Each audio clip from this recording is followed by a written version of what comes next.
tentang pertanian ini memang dia adalah suatu perkara yang menjadi suatu yang menjadi fokus kita, dan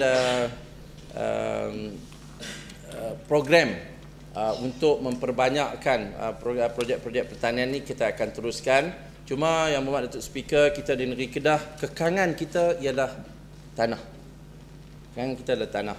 Banyak mereka yang ingin melabur di Kedah minta kat kita kawasan yang luas untuk mereka usahakan ladang-ladang penanaman makanan ini.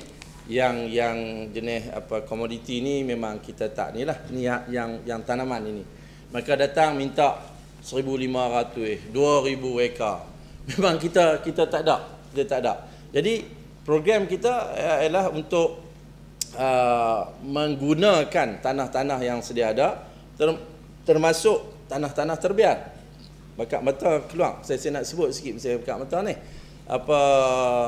Bukan tak ada apa bakat mata. Di tanah terbiar ni contohnya, bila kita duk cari dan ada dalam senarai kita telah memberikan berapa insentif lah untuk memulihkan tanah-tanah terbiar ni.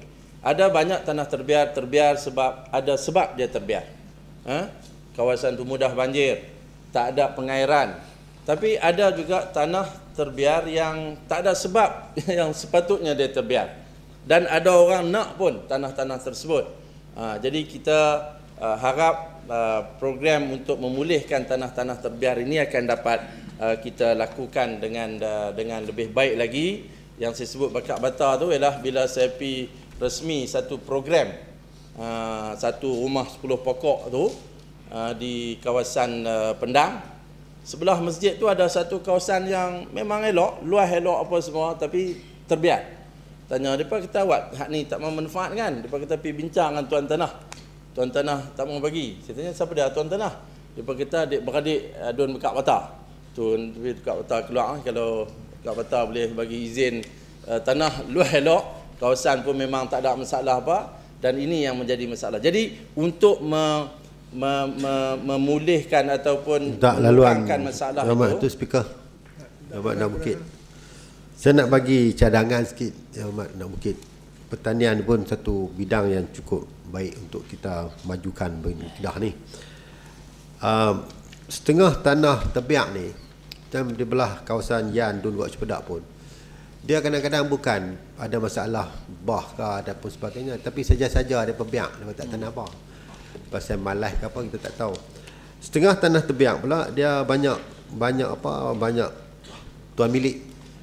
Ayah meninggal, anak ramai, jadi masing-masing tak boleh nak guna tanah tu. Saya nak mencadangkan Yang Berhormat Anak Bukit, ada banyak tanah-tanah yang macam ini. Mungkin salah satu cara, mungkin ada cara yang lain, tubuhkan koperasi di kalangan mereka-mereka yang terlibat. Bila tubuh koperasi, dia biar koperasi itu melaksanakan projek pertanian itu. Saya sebut ni sebab banyak tempat, saya juga sebagai pengurusi Majlis Perundingan Koperasi Negeri Kedah, banyak tempat yang telah pun kita buat melalui penubuhan koperasi. Mungkin ada 5-6 orang kita tubuh koperasi, minimum 50 orang lah, kalau keluarga 20 orang tubuh koperasi, dan mereka ini menjadi ahli koperasi, dan pendapatan atau pulangan itu boleh diberikan sebagai pulangan dividen kepada mereka. Mungkin itu salah satu cara yang boleh kita buat untuk di Kedah. Terima kasih Gok Cepedak. Kita ambil perhatian tentang cadangan diberikan. Jadi untuk memastikan bahawa penanaman ini boleh terus kita lakukan walaupun tidak berskala besar seperti yang dibuat oleh Kedah Agro dan sebagainya, maka kita telah melancarkan program satu rumah 10 pokok. Dia konsep dia amat mudah. Maknanya kalau kita tak ada tanah-tanah hak besar dah ni, kok keliling rumah kita di kampung tu, kat boleh tanam 5, 6, 10 pokok pun jadilah. Sebab hasil daripada kempen yang kita buat ini, saya ingat pelbagai jenis pokok lah, lebih kurang dah mungkin 10,000 pokok dah yang dapat kita tanam. Dia ni kalau kita tukar balik dalam dipanggil crop hectarage equivalent, dia dah jadi lebih kurang 100 ekar dah dapat kita tanam. Dalam kita duk tanam di keliling rumah tu saja. Dan bila dalam satu kampung sejenis tanaman je kita buat, jadi memudahkan untuk dijual nanti, peraih boleh masuk mai, dan round kampung tu kutip benda yang sama akan menjadi suatu yang lebih ekonomikal, di samping program pemulihan dusun yang kita jalankan supaya kelon-kelon yang ada ni bukan kita nak suruh tebang habis semua, cuma parah dia, kemudian kita bubuh anak benih hak baru di atas tu, kemudian naiklah hak baru ni, daripada kelon-kelon hak ada ni nak mozang king lah, nak apalah semua boleh. Ini teknologi yang ada. Jadi dalam bidang pertanian kita akan teruskan untuk memastikan bahawa ini akan dapat minta laluan. Yang kedua, okey. Sila. Terima kasih. Jawab super. Saya cuma nak sambung yang saya dah cuba nak bincang kemarin, tapi kerana kesentuhan masa. Di samping tanah-tanah terbiar, saya lihat dan satu lagi terima kasih tahniah jugalah kepada anak bukit yang bercadang nak buat satu rumah 10 pokok tu. Ya. Buat dah. Dah buat dah ya. Sambung Dan ni yang kita harapkan, kerana ia boleh melibatkan petani-petani yang secara linear level ini. Dan kita juga mengucapkan tahniah kepada Yang Amat Berhormat Menteri Kedah yang bercadang, yang berhasrat mewujudkan apa yang dipanggil usahawan tani pada tahun depan dalam bajet kita pada tahun depan. Jadi untuk memenuhi kehendak ni, memenuhi benda-benda ni semua, saya rasa ada lagi ruang-ruang dia, supaya sebagai contoh iaitu dah apa yang kita ada ladang-ladang hutan sekarang ni yang kita tanam kelon getah dia, yang kita atas hutan simpan kerajaan. Saya lihat dalam kita tanam getah ni tentulah jarak dia ada. Dia ada jarak dia tanam getah. Jadi kalau di samping kita menjadikan dia ladang hutan, why not kita jadikan juga dia sebagai ladang tani. Ya, di mana di tengah-tengah ni dada batas getah tu yang kita lihat masih ada ruang untuk petani-petani di linear level ni yang boleh diambil bahagian oleh ramai lagi usahawan tani yang kita cadang nak ujuk ke depan dengan tanaman-tanaman biasa seperti tanaman sayuran, tanaman jagung, tanaman tebu yang memangnya ini boleh membuahkan hasil. Di samping itu bukan saja memulangkan hasil pada negeri, tapi juga salah satu saluran lagi yang memudahkan hasrat Yang Amat Berhormat Menteri kita untuk menjadikan ianya sebagai agro pelancongan di negeri Kedah ini. Terima kasih. Terima kasih Yang Amat Lunah. Kita terima cadangan itu, dan tak mana sesuai hak boleh buat kita buat. Tapi kebanyakannya ladang hutan tani kita ni di kawasan hutan yang dia memang berbukit, Yang Berhormat Lunah. Jadi nak buat kontan di tempat-tempat itu memang tak sesuai. Tapi tak mana sesuai, kita ambil pandangan daripada Lunah. Terima kasih Lunah. Yang Mak tu suka nak minta laluan boleh? Pertanian juga kah? Pertanian. Sikitlah bagi Chan. Sila. Terima kasih Yang Mak tu suka dan anak bukit. Soalan saya berkenaan dengan kelike. Kemarin pun saya dah tanya dah, sebab dulu rugi 400,000. Saya nak tanya, kelike ni masih beroperasi lagi kah? Yang tu satu. Yang kedua berkenaan dengan PPLJ yang dekat Sungai Petani tu. Saya tengok kadang-kadang hidup segan mati tak mau. Macam manakah perkembangan dia? Dan seterusnya berkenaan dengan pusat pengumpulan. Masa kerajaan beritahu tu kata tiap-tiap daerah nak buat pusat pengumpulan. Sejauh manakah pusat pengumpulan ini beroperasi? Dan tadi kata tak ada tanah.